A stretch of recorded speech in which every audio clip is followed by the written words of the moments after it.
Hoje nós vamos falar dessa frasezinha rapidinha que está aqui na frente, né? Procura-se servos, procura-se pessoas que queiram servir, né? Pessoas que queiram servir. Esses primeiros versículos aí do capítulo 6, eu vejo, meus irmãos, como Deus é maravilhoso, né? Como a igreja de Jerusalém, ou qualquer igreja do Novo Testamento, são para nós protótipos, são miniaturas daquilo que Deus, Ele gostaríamos que fosse ou que não fôssemos, como igreja. Por isso, nós temos cartas às igrejas, escritas por Paulo, escritas por João, escritas no Apocalipse, pelo próprio Senhor Jesus, que fala as 7 igrejas do Apocalipse, e o desejo de Deus qual que é? Vamos olhar para a igreja do Novo Testamento, qualquer que seja a igreja do Novo Testamento, e Deus vai fazer o quê? Deus vai nos ensinar. Deus vai nos ensinar a ser igreja, olhando para as igrejas do Novo Testamento. Como nós temos feito aqui no domingo de manhã, quando nós estamos estudando, por exemplo, o livro de 1 Coríntios. Nesses últimos domingos, a gente vê o quê? Como é que tem que ser um culto dentro da igreja? Como é que tem que ser um culto? Vamos fazer o seguinte, vamos inventar. Não, a gente não precisa inventar nada. Deus já deixou um modelo, como tem que ser, está escrito na palavra de Deus, a gente não precisa inventar nada, mudar nada, acrescentar nada, a gente só precisa ser uma igreja do Novo Testamento. E aqui, meus irmãos, nós temos a igreja, a primeira igreja do Novo Testamento. A primeira igreja é a de Jerusalém, não é? A igreja de Jerusalém foi a primeira igreja que existiu. Então, ela é um exemplo maravilhoso para nós. E o que a gente aprende hoje? Tem problema a igreja de Jerusalém. Mas antes de ver o problema, né, a gente vê aí no versículo 1 uma frase linda. Né, quando você pega o capítulo 6, no versículo 1, diz assim que naqueles dias, crescendo o número dos discípulos. Essa é a frase linda de se ler em qualquer lugar das Escrituras. O crescimento da obra de Deus. Então aqui, multiplicando-se o número de discípulos. É uma coisa que Deus, Ele gosta de ver, é o crescimento, é a multiplicação. Quando Deus criou o homem, Ele disse, crescei-vos e multiplicai-vos. Quando Jesus, ele, assim, antes de subir, ascender aos céus, Ele disse, ide e pregai o evangelho a toda a criatura, e todas as nações. O que Ele queria falar com isso? Fazendo discípulos. Então, o desejo de Deus realmente é o crescimento. Agora, aqui tem um segredo do crescimento. O segredo do crescimento não está no versículo 1, está no versículo anterior. Se você pegar o capítulo 5, aí no capítulo 5, versículo 42, diz que todos os dias, no templo, nas casas, não cessavam de ensinar e de anunciar a Jesus Cristo. Então, como é que faz uma igreja crescer? Tem que os irmãos pregar a palavra de Deus. Tem que todos os membros da igreja fazer o quê? Olha o que está escrito, no templo, ou seja, aqui na igreja, né? E também nas ruas, nas casas, o quê? Não cessavam de ensinar e de anunciar o nome de Jesus. Não tem outro jeito de uma igreja crescer que não seja esse. O crescimento que a gente fala é o crescimento verdadeiro, é o crescimento natural da igreja. Ou seja, eu falo o nome de Jesus para alguém, essa pessoa vai crer em Cristo, e assim, irmãos, nós vamos ter novos irmãos na igreja que creem em Jesus Cristo como o único e suficiente Salvador. É assim que a igreja crescia, uma coisa que está acessível a todos nós. Então, a igreja está crescendo, né? Crescimento é resultado de trabalho. Se uma igreja não cresce, é porque a igreja não está trabalhando. Essa é a resposta. Não, a igreja não cresce porque não está trabalhando. A palavra de Deus diz que se você semear muito, você vai colher muito. Então, uma igreja que semeia muito, que os irmãos, eles estão inteirados em ensinar a palavra de Deus para vizinhos, para amigos, para parentes. Uma igreja que trabalha, os irmãos trabalham na igreja, fazendo atividades na igreja. Essa igreja, meus irmãos, ela vai crescer. Por quê? Semeia muito, colhe muito, diz Paulo aos Coríntios. Agora, se semear pouco, vai colher pouco mesmo, né? Às vezes a pessoa fala assim, não, a igreja não está crescendo, mas a gente pode devolver a pergunta, mas o que você está fazendo para a sua igreja crescer? Além de reclamar que nem você está fazendo agora nesse momento, né? Então, a pessoa se ofende se a gente falar isso, mas é a realidade bíblica, não é a realidade do pastor Gilberto, é a realidade bíblica. Então, irmãos, a multiplicação devia ser o alvo de toda a igreja. Por isso, o resultado está aqui no versículo 1, né? Dizendo que naqueles dias, crescendo o número de discípulos. Agora, quando a igreja cresce, você sabe, Satanás atua muito, a igreja está crescendo, é a grande notícia que está no versículo 1, é que os discípulos estavam se multiplicando. Mas aí tem uma outra informação, você olha aí, tem uma informação negativa também. Houve o quê? Uma murmuração dos gregos contra os hebreus, porque as suas viúvas eram desprezadas no ministério cotidiano. Então, grave isso, né? Uma igreja que cresce é uma igreja que terá problemas. Uma igreja que não cresce também vai ter muitos problemas.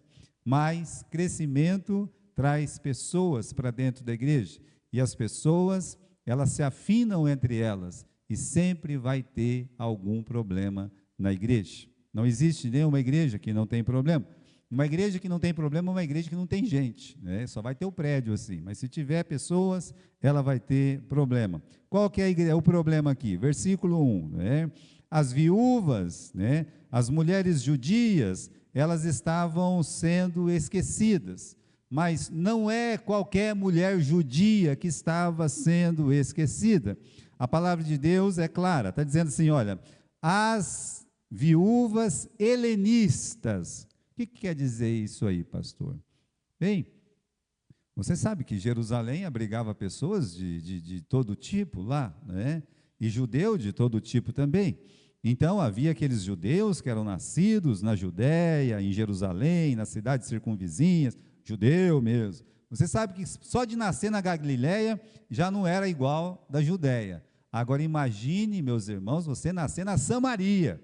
Também eram israelitas, mas é samaritano. Mas como é samaritano? É israelita. Mas eles falavam que era de samaritano, né? Agora imagine a pessoa nascer lá em Roma, lá e voltar para Jerusalém. Era isso que acontecia, né? Depois daquela dispersão que houve com Nabucodonosor, muitos judeus se tornaram helenistas. Eles estavam lá do outro lado do mundo, falavam, eu vou voltar para Jerusalém, voltava para Jerusalém, ia morar em Jerusalém, se convertia e ia para a igreja. Então, na igreja de Jerusalém, havia judeus, que eles diziam que tinham pedigree, né, puros, né? Todos eram puros, mas aí tinha os judeus helenistas, aqueles que vieram de outros lugares para Jerusalém. Então, o problema estava aí. Olha, irmãos, toda a oferta, tudo que era dado para a igreja era depositado nos pés de quem? Nos pés dos apóstolos. Então, os apóstolos, né, com certeza, estavam distribuindo as coisas para todos os irmãos, só que aí aconteceu esse incidente. Qual o incidente? Justamente as judias, viúvas, helenistas, né, aquelas que não tinham nascido lá na Judéia, em Israel, né, na cidade de Jerusalém, elas estavam sendo esquecidas no ministério cotidiano. Muitas estavam recebendo lá um pedaço de pão, uma cesta, alguma coisa, e justamente aquelas viúvas não estavam recebendo. Isso é um problema. Você vê aqui no versículo 1, que usa a palavra desprezadas, né? E esse problema, meus irmãos, fez surgir o quê? No versículo 1, uma murmuração. Murmuração. Agora repare como as coisas mudam rápido dentro de uma igreja. Capítulo 4, versículo 32. Abra lá. O que você lê quando você está lendo o capítulo 4 e versículo 32? O que você lê? E era o coração e a alma da multidão dos que criam. E ninguém dizia que coisa alguma do que possuía era sua própria, mas todas as coisas lhe eram comuns. Você lê um versículo desse, as pessoas falavam assim: nada aqui é meu em particular. Se a pessoa tivesse lá qualquer coisa, meus irmãos, se fosse hoje, né? A minha casa não é minha, o meu carro não é meu. Aqui, então, eles tinham um prazer, uma alegria de comungar. Isso é a palavra verdadeira para comungar. Nós estamos aqui no capítulo 4, versículo 32. Está bem perto do capítulo 6, versículo 1. Talvez isso aconteceu depois de alguns meses apenas. A igreja vivendo uma comunhão tal qual ela nunca viveu depois desse capítulo 4 e versículo 32. Aí você lê um texto desse, uma comunhão maravilhosa dessa aqui, né? Tudo em comum, ninguém dizia que coisa alguma era sua, e agora, meus irmãos, a gente lê o capítulo 6, versículo 1, e encontra essa frase: as viúvas helenistas eram desprezadas no ministério cotidiano. O que aconteceu, meus irmãos? Algum deslize, alguma coisa? Certamente, mas antes você encontra essa palavra murmuração, né? E aí você encontra o veneno do diabo, o veneno de Satanás. Por que a gente fala o veneno do diabo? Veneno, meus irmãos, porque quando você lê o livro de Gênesis, a primeira vez que aparece Satanás, a primeira vez que o maligno ele entra no mundo, ele está falando pela boca de uma serpente. E o que sai da boca de uma serpente? O quê? Veneno. Né? Então, Satanás, ele sabe envenenar os irmãos. A gente podia perguntar, eles estavam fazendo isso por querer ou eles estavam fazendo isso por esquecimento? Era uma negligência ou era uma operação odiosa? A Bíblia, meus irmãos, não fala, mas fala desse desprezo, ou seja, que houve um esquecimento. Mas Satanás, ele transforma um problema que podia ser resolvido tão facilmente, sem confusão, sem nada, numa murmuração. Ele faz isso aí, o que ele faz? Ele faz que uma pessoa envenene o seu coração, se envenena lá com coisas do diabo, com pensamentos malignos, porque eles não consideram a gente aqui nessa igreja, nós estamos sendo desprezados nessa igreja, nossas viúvas não têm vez nessa igreja, então quer dizer que a gente não serve para essa igreja. Não é isso que está acontecendo no capítulo 6, no versículo 1? Quem disse isso? Deus? Não, não foi Deus. Quem disse isso foi o diabo. Veja, meus irmãos, a palavra murmuração é aquela palavra que está no Velho Testamento, no livro de Êxodo, o tempo todo. Estão lembrados disso? Usado pelos israelitas para destruir e matar. A geração não entrou na terra prometida, por quê? Porque murmuraram. E aqui a mesma palavra aparece na igreja do nosso Senhor Jesus Cristo, né? Então, foi por causa desse problema? Não foi exatamente o problema, meus irmãos. A forma que eles estavam resolvendo o problema é a maior questão era exatamente, tem um problema aqui? Tem, toda igreja tem problema, mas a questão é, como é que vai se resolver esse problema? Então, o perigo aqui, o veneno de Satanás, é a forma que eles estavam resolvendo o problema. Como é que eles estavam resolvendo o problema?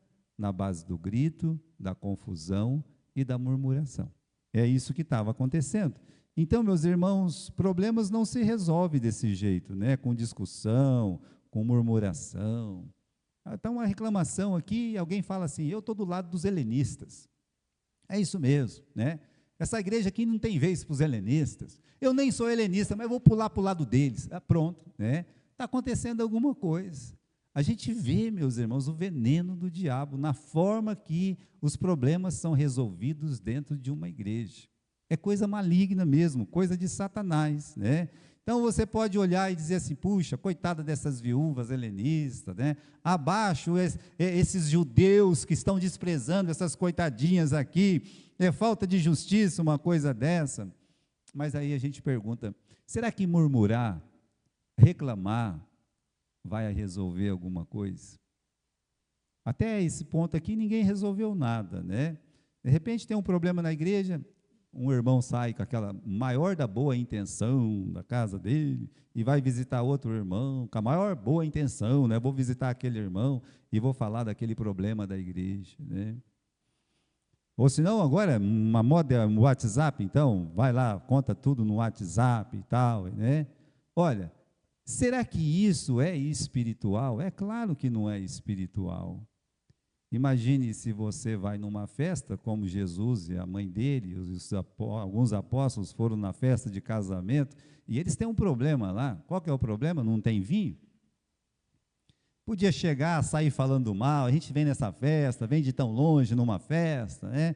Chega aqui, não tem nada para beber e coisa e tal, isso é uma vergonha, e sai falando mal da festa, sai falando mal do noivo, sai falando mal da noiva. Olha que jeito legal de resolver um problema que surgiu. Você acha mesmo que aquela noiva, aquele noivo queria passar por aquele problema? É claro que não. Por que que não tem mais vinho? Talvez eles não tinham mais dinheiro. Vamos embora dessa festa, Está um problema aqui. Qual que é o problema? Não tem nada para comer, não tem nada para beber. Vamos embora dessa festa. Eu já contei aqui, contei ontem também, lá em Pompeia eu fiz um casamento lá, né? Tinha um parente dos grandes lá, quando eu fiz o casamento, mas aí a parente que estava casando, era uma japonesinha, né? Ela colocou no convite assim, ó, vai ter bolo e guaraná. Né? Tá lá, bolo e guaraná. Estava no convite, né? Então você recebia um convite, ó, vai fulano com Beltrano, vai casar tal dia e vai ter bolo com guaraná. Estava escrito no convite, né? E aí eu estou lá na festa, né, que era do lado da igreja ali, muito simples, né? A noiva entrou de bicicleta, foi uma coisa interessante, né? E aí, veio montado numa bicicleta, precisava de ver, né? E aí foi aquele show todo, e casou, e coisa e tal. Vamos para a festa, vamos para a festa. Pessoa que parecia que tinha alguma coisa, vai fazer a festa, né? Chega lá, só tem bolo com guaraná. Já pensou para você fazer um casamento, só tem bolo com guaraná, né? Bom, eu estava contente, né? Porque eu sabia. Aí uma pessoa reclamou lá, ô louco, né? Só tem bolo com guaraná. Aí uma japonesinha, uma senhora já de idade, já, disse, está escrito aqui, ó, que só ia ter bolo com guaraná. Acabou o problema, eu dei risada, né? Falei, oba, essa linguaruda aí já se deu mal, né? Então, meus irmãos, veja só como se pode resolver o problema. Ou pode chegar sem falar com ninguém, sem querer abandonar a festa, né? Sem querer abandonar a igreja, sem querer abandonar os irmãos, sem querer abandonar ninguém, chega lá e fala assim, Jesus, eles não têm vinho. Isso é espiritual, né? Eles não têm. Como é que a gente vai fazer para ajudar? Então, irmãos, problema existe. Na tua casa existe problema. Não é só dentro da igreja. No trabalho tem problema também. Não é só dentro da sua igreja. Tem problema no trabalho, dificilmente as pessoas abandonam o trabalho, se precisa do sustento. Tem problema dentro de casa, eles não abandonam a casa. Mas quando tem um problema na igreja, parece que a igreja, né? Olha como Satanás tem um veneno poderoso. Então, a mãe de Jesus vai lá e fala, Senhor não, Jesus, eles não têm vinho, Senhor. E Jesus dá um jeito, ele resolve. Então, irmãos, como se resolve essa questão, né? Vamos refletir, né? Então, problema não se resolve com discussão, nem com murmuração. Problema numa igreja espiritual exige o quê? Uma solução espiritual. Se a igreja for espiritual, ela tem uma solução espiritual. É por isso que quando um crente ele é espiritual e ele está diante de um problema, o problema se resolve espiritualmente.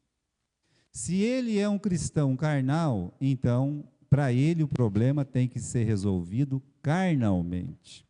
Existe uma diferença. E aqui, uma igreja espiritual exige soluções espirituais, né? Então, o comportamento dos helenistas foi espiritual? Não, não foi. E dos judeus lá? Também não foi. Por quê? Porque estava tendo confusão, estava tendo divisão realmente dentro da igreja. Tinha dois partidos dentro da igreja.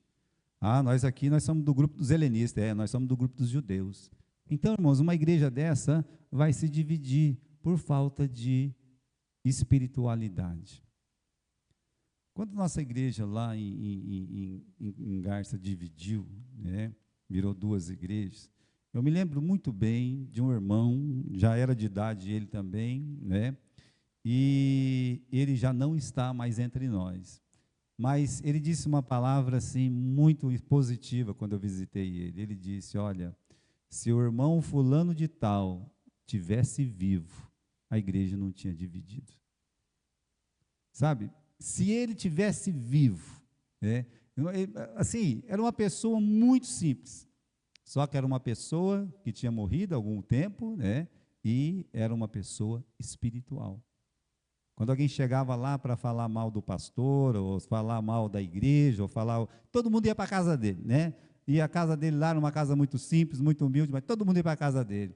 E ele lá fazia os tijolinhos, né? Eu me lembro ele fazendo tijolinho de barro, essas coisas, para fazer as coisinhas da casa dele. Ele parava, sentava, não, meu irmão, não é assim não. E vinha com aquele jeito, conversava.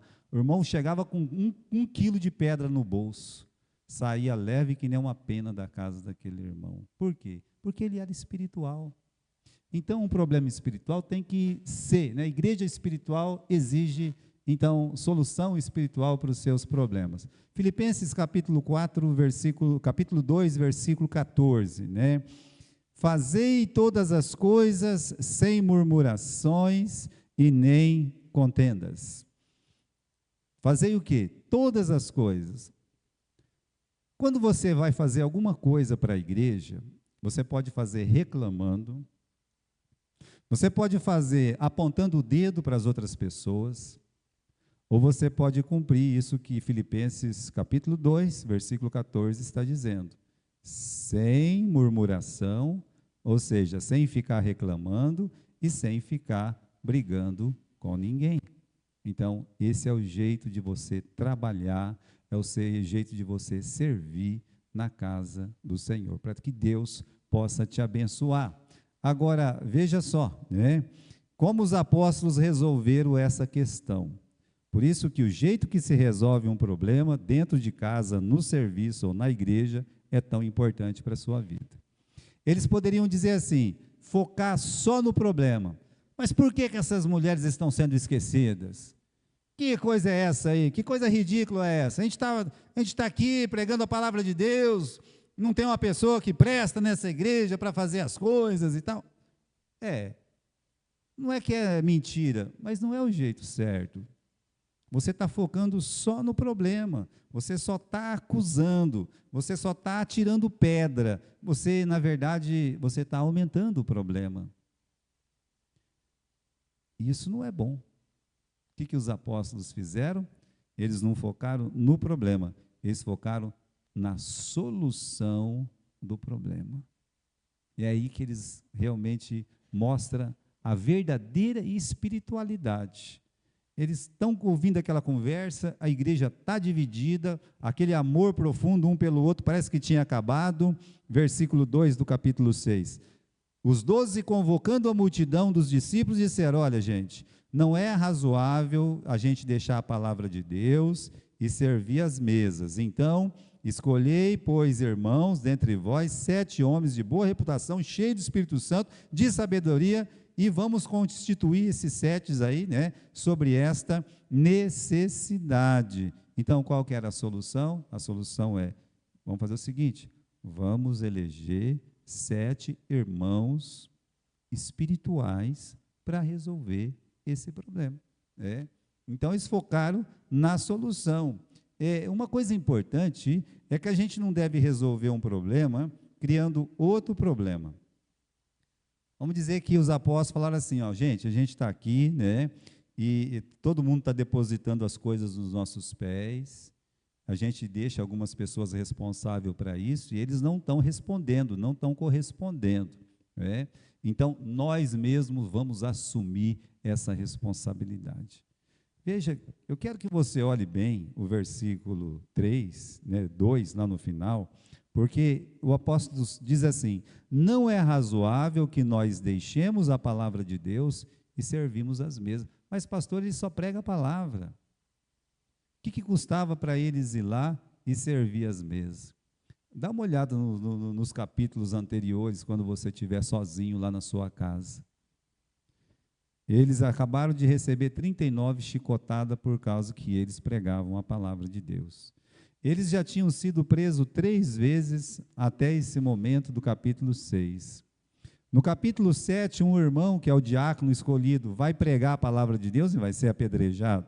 No capítulo 12, aquele que pregava junto com Pedro, né, e João, o Tiago, ele vai perder a cabeça dele, o pescoço dele. Então, assim, eles tinham muita coisa para fazer pregando a palavra de Deus, sim. Então, eles dizem, não é razoável a gente parar com o nosso trabalho e fazer o seguinte, servir as mesas. Então, não resolve um problema arrumando outro problema. Tem muita igreja, né, que tem aqueles irmãos espirituais querendo resolver o problema dos outros, arrumando outro problema, né? O pastor João conta que quando ele começou no ministério dele, a igreja pagava tão pouco, mas pagava tão pouco que ele não tinha dinheiro, né, para realmente fazer as coisas que ele precisava fazer, né? Lá nos Estados Unidos, tudo é pago. Aí a dona Alta foi para o hospital, tinha nenê, tinha que pagar o hospital, né? Não tinha condições, lá é tudo pago, não é que nem aqui que tem o SUS, né? Havia uma preocupação. E aí ele encontrou um irmão que ele era assim, tido como muito espiritual, né? Olhou e disse, olha, o senhor pode ficar tranquilo que eu arrumei uma rota de vender chips para o senhor vai sair na segunda-feira, o senhor vai chegar na sexta-feira, né? Está tudo marcadinho aqui, tudo certinho, e não vai faltar dinheiro para o senhor, porque o senhor vai vender chips, né? Aí o pastor olhou para ele e disse, olha, se eu fosse chamado para vender chips, eu estava vendendo chips. Eu fui chamado para pregar o evangelho. E Deus, ele vai cuidar de todas as coisas. O pai dele ficou sabendo lá no outro estado que o nenê tinha nascido, mandou uma oferta para ele e disse, meu filho, você deve estar precisando, então pague logo esse hospital, né? Então ele aprendeu que não se resolve um problema arrumando outro problema. Deve-se confiar sempre no Senhor. Então, irmãos, procura-se servos. Olha aqui a última palavra, né? Não é a última palavra, mas no capítulo 2, capítulo 6, no versículo 2, uma das últimas palavras é servir. Não é razoável deixarmos o ministério da palavra para servir as mesas. A vaga disponível na igreja era servir. O que é servir? Né? O que a pessoa faz? Ele serve. É. Como assim? Ele está ali para servir os outros irmãos. Então, por isso lá, procura-se servos, né? Procura-se um pedreiro, quando tem um serviço pedreiro. Procura-se um carpinteiro, quando, né? Procura-se um mecânico, quando a oficina... Agora, a igreja sempre tem uma placa escrito assim, procura-se servos. Procura-se irmãos que queiram servir. Veja, irmãos, a proposta que os apóstolos fazem. Será que tem alguém aqui, 7 homens, que queiram servir as mesas? Ah, isso não é trabalho para mim, né? Eu sou chamado a muito mais coisa do que isso. Eu não sou homem de servir as mesas, né? Então, irmãos, vai ser para quê? A gente serve para quê? Quem que vai querer assumir aquelas vagas? Vamos dizer que 100, a igreja tinha 7.000 membros já, mas se 100 homens levantassem a mão, eu. Ah, vamos chamar todo mundo. Não, era 7. Tá? Vamos resolver o problema de uma forma espiritual, né? Então, Deus procura pessoas que queiram servir, trabalhar nos bastidores, aliviar a carga pastoral, irmãos que descobrem uma necessidade, corre para atender, não fica reclamando para aumentar o problema, né? Irmãos que têm mãos amigas, coração aberto, irmãos que ajudam sem reclamar. Eu contei ontem, é importante contar hoje de novo, né? Quando eu estava lá, não estava em Ourinhos ainda, que eu não era o pastor em Ourinhos, eu fui com o irmão Rinaldo, né? Na igreja, foi quando eu preguei lá pela primeira vez, e depois tinha um almoço lá, e as mulheres estavam homenageando a irmã Eugênia, que era a esposa do missionário, e fazendo algumas perguntas lá, né? E uma irmã, né, falou assim, como é que é, né, ser a esposa de um missionário, né? Tantos anos, ela estava de idade, já tinha talvez uns 80 anos, né? Como é que a senhora se vê? Como é que a senhora se considera? Né? As perguntas que as pessoas fazem. Né? E ela, naquela humildade dela, lá naquela salinha, ela olhou e disse: eu me considero como se fosse um amortecedor de carro. É assim que eu vejo o meu trabalho e sou muito feliz. Né? Veja, não falou muita coisa além disso. E ninguém ousou perguntar muito mais coisas. Aí você imagine, você está andando, a única coisa que você não vê no carro é amortecedor. Você vê a lata, você vê o para-choque, o para-brisa, você vê até quem está lá dentro dirigindo o carro, mas você não vê o amortecedor. O amortecedor está sempre fazendo o quê? Para cima, para baixo, para cima, para baixo. Né? O pessoal está lá dentro, né? Como o pastor João, tinha aquele baita daquele Landau dele, um dia passou em cima de um quebra-mola na pista, né? Eu falei, molecão, né? Ei, pastor, isso que é carro, né? A gente nem sente. Ele com aquele jeitão dele, mas os amortecedores sentiram. Porque ele sabia o preço que custava o amortecedor. Estava dirigindo o carro com a Lara, né? Com o Fietinho eu falo, acelera, passa, né? Aí foi passar com o grandão, eu falo, Lara, freia, Lara. E ela passou, eu falei, meus amortecedores do carro foi tudo. Então, o motorista sabe o que é um amortecedor. Que a gente não vê, mas ele está sofrendo, ele está sofrendo. Então, uma pessoa que serve a Deus de todo o coração na igreja, ele é como se fosse um amortecedor. Ele não quer ser visto, mas ele é completamente operante dentro da casa de Deus. Está sempre lá, para cima, para baixo, para cima, para baixo, para cima, para baixo, né? Coitado dos amortecedores. Então, procuram-se servos que sejam proativos, né? Proativos. Lá está o Davi, expulso de Jerusalém, teve que sair às pressas, atravessou o Rio Jordão, teve que ir para Manaim, ficou lá escondido, porque ele estava correndo risco de vida. 3 homens, que ele nunca mandou uma carta, não tinha telefone naquele tempo para avisar.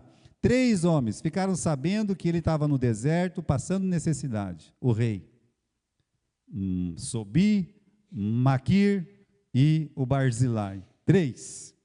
Um olhou para o outro e disse, vamos ajudar o rei. Vamos levar um pouco de arroz, um pouco de feijão, um pouco de farinha, nós vamos levar umas camas lá, vamos levar isso, aquilo, aquele outro. Fizeram uma lista enorme e foram lá e levaram. Isso aí se chama proatividade. Proatividade é quando você vê uma coisa, você vai lá e você faz. Você sabe que não vai ter problema nenhum você fazer, você vai lá e você faz. Né? Então, procuram-se servos que queiram servir, que se queiram ser proativos, né? Eles realmente, é como um funcionário numa empresa, né? Ele não pode fazer só o que manda. Hoje, meus irmãos, um bom funcionário, ele faz além, porque ele sabe que se ele não fizer além, ele não vai ser proativo. Realmente, eu não estou aqui para fazer isso, mas eu já vou fazer, porque, né, vamos dizer que tem uma pessoa que limpa lá, tem uma sujeira no chão, né? Aí, eu não vou pegar esse papel aqui, né? Não, ela gentilmente, ela vai lá, pega o papel, embrulha, vai lá, coloca lá, né? Certo? Você já vê um pouco de proatividade. A pessoa que quer ajudar as outras pessoas. Igreja, meus irmãos, não é diferente.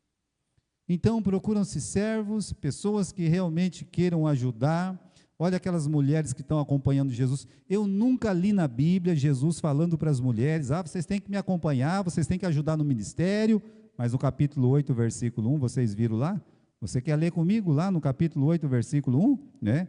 No livro de Lucas? Então vamos ler, capítulo 8 e versículo 1, não é versículo 1, né? É o versículo 3, versículo 2.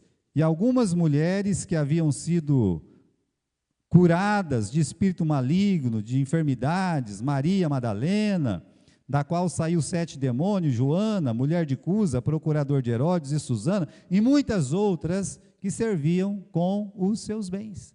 Mas você não vê Jesus, fala, qual irmã aqui quer levantar a mão para ajudar nesse ministério? Não, você não vê isso acontecer. O que você vê? Pessoas proativas, é a casa do Lázaro, estava sempre aberta para que Jesus pudesse entrar. Então, procuram-se servos proativos, Agora vamos no capítulo 6 e versículo 3. Que sejam consagrados. Esse é um ponto muito importante aqui da escolha dos 7. Disseram assim: escolhei, irmãos, dentre vós 7 homens de boa reputação, cheios do Espírito Santo e de sabedoria.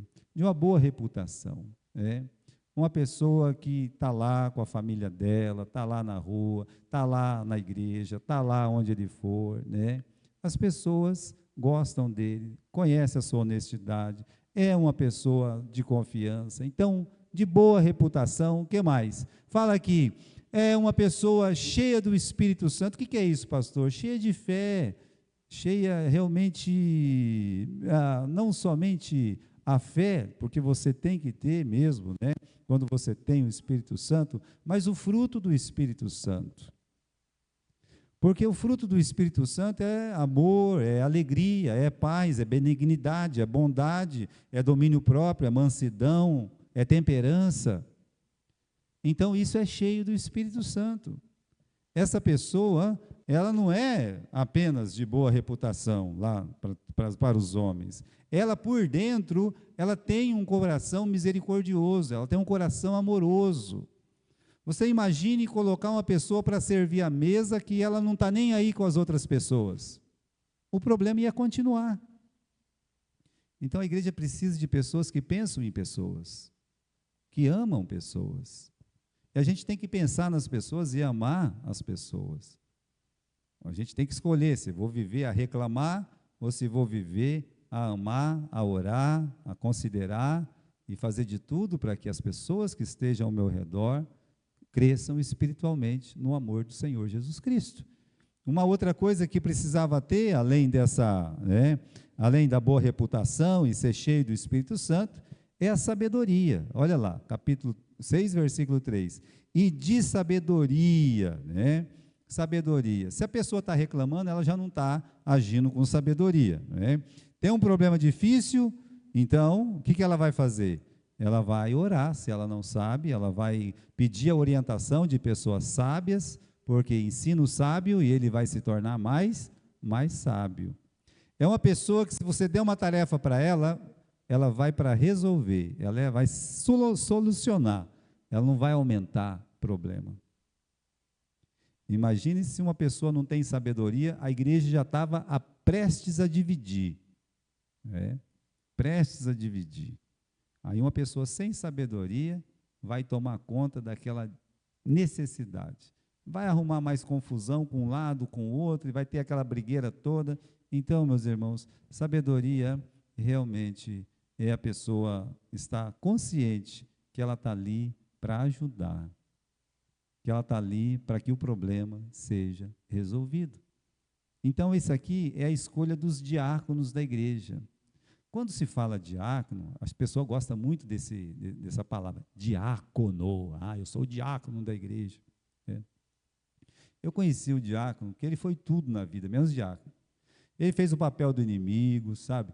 Ele lutava contra a igreja, ele era uma pessoa ruim de coração, ele não tinha coragem de dar uma cesta básica, foi uma votação de uma cesta básica e foi contra. Então, veja bem, era tudo menos diácono, porque a palavra diácono significa escravo, significa servo. Então, quando fala assim, vamos eleger um diácono, é votação, às vezes a pessoa vota por causa da família, por causa de não sei o quê e tal. Não. Tem que pensar assim, quem que é o irmão aqui na igreja que pensa em todo mundo? Quem que é o irmão aqui na igreja que não reclama? Quem que é o irmão que... Aí você vai encontrar um diácono. Vai encontrar uma pessoa que está pronta para servir em amor. Essa é a palavra diácono. Aí eu quero ser um diácono, já que eu não posso ser pastor, posso ser... Esse não serve, Esse não serve. Então, meus irmãos, aqui a eleição, ela estava direcionada para uma pessoa de boa reputação, cheia do Espírito Santo e cheia de sabedoria. E aí eles falam no versículo 4, nós, meus irmãos, vamos perseverar na oração e no ministério da palavra. E este parecer contentou toda a igreja, e aí elegeram, o Estevão, que já fala que era homem cheio de fé do Espírito Santo. O Filipe. Esses dois, eles vão nortear o capítulo 7 e o capítulo 8, aqui do livro de Atos. Um se torna um pregador e é apedrejado, e o outro se torna um grande evangelista usado por Deus.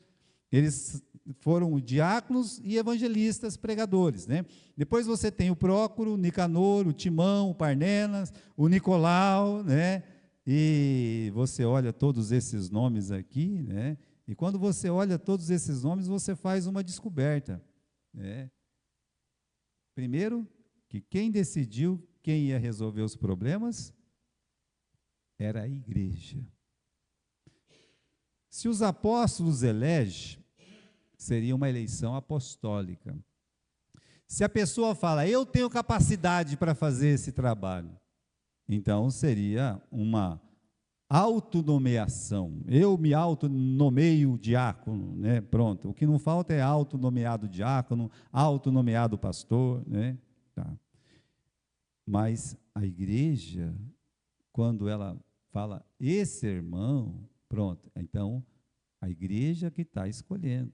Os irmãos chegaram na conclusão de que seriam aqueles 7 ali. E uma coisa interessante dos 7 é que todos eles são gentílicos, ou seja, todos eles são helenistas.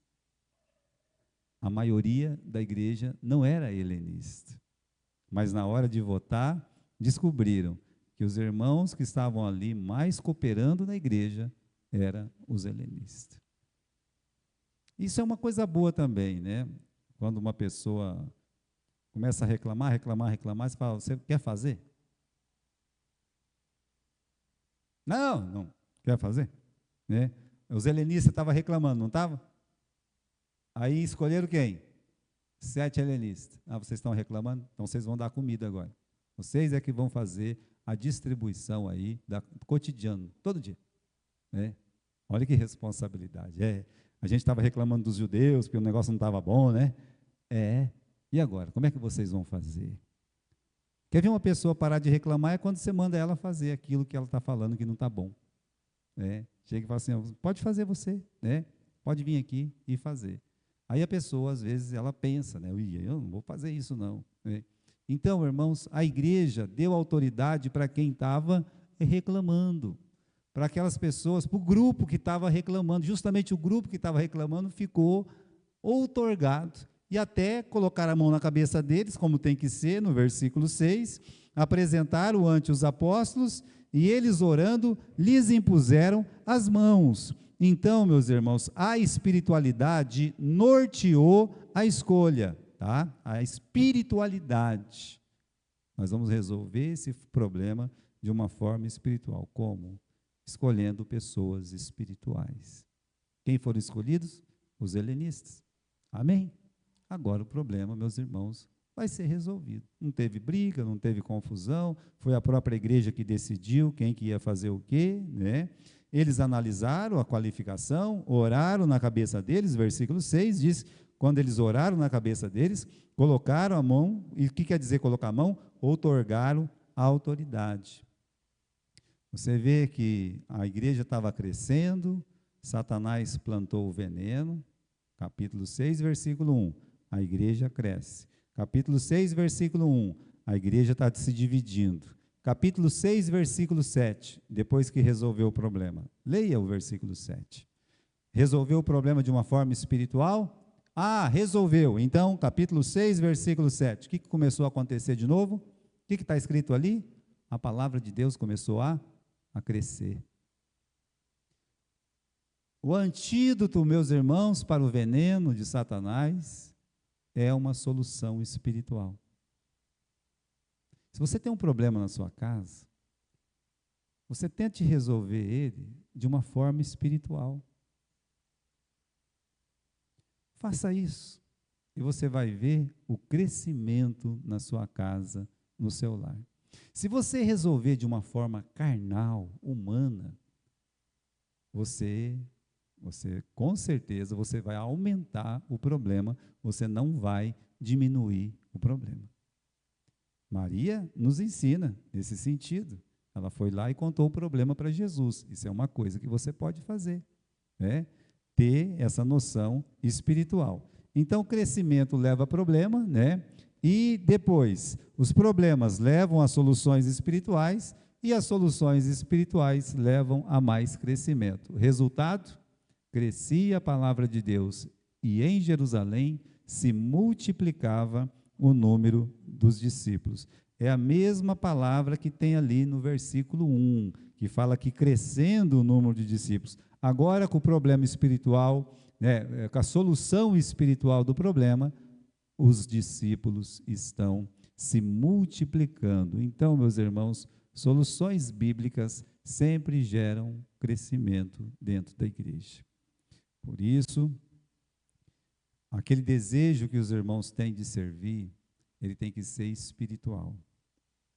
Tem o desejo de servir, Deus colocou uma coisa no seu coração, aí a pessoa então começa a fazer, de repente vai começar a reclamar, de repente vai começar a murmurar. Olha, para.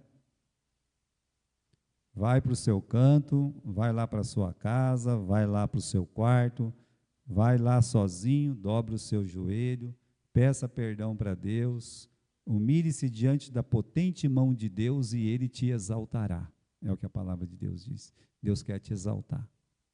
E aí você vai lá, vai fazer a mesma coisa, em espírito de mansidão e humildade, e Deus vai te abençoar grandemente. E uma pessoa que não quer fazer nada, uma pessoa desanimada, vai ver o seu exemplo e vai dizer assim, eu também tenho que fazer alguma coisa.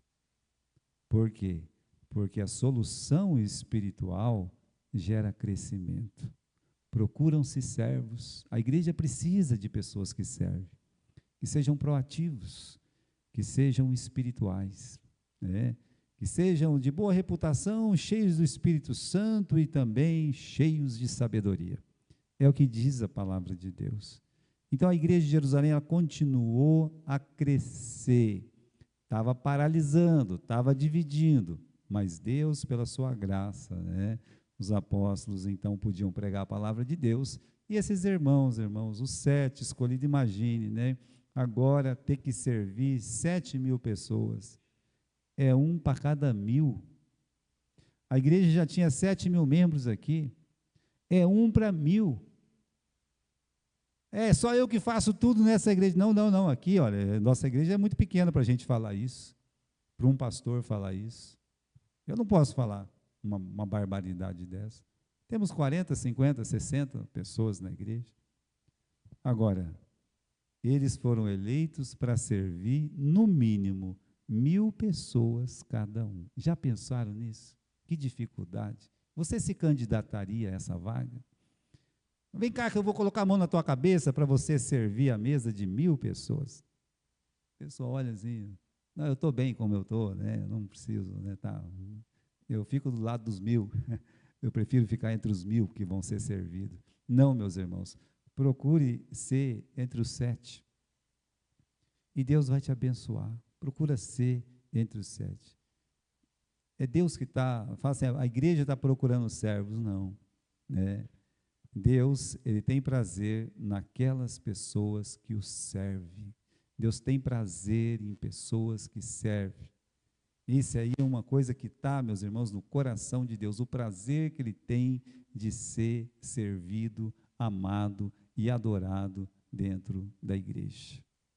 Agora, aquele versículo que nós lemos, que fique gravado na nossa cabeça, que é Filipenses, capítulo 2, e versículo 14, fazei todas as coisas sem murmuração e sem contendas. Temos bastante coisa para fazer na igreja. Vamos fazer com aquele espírito que a gente viu de solução espiritual dentro da casa de Deus. Amém?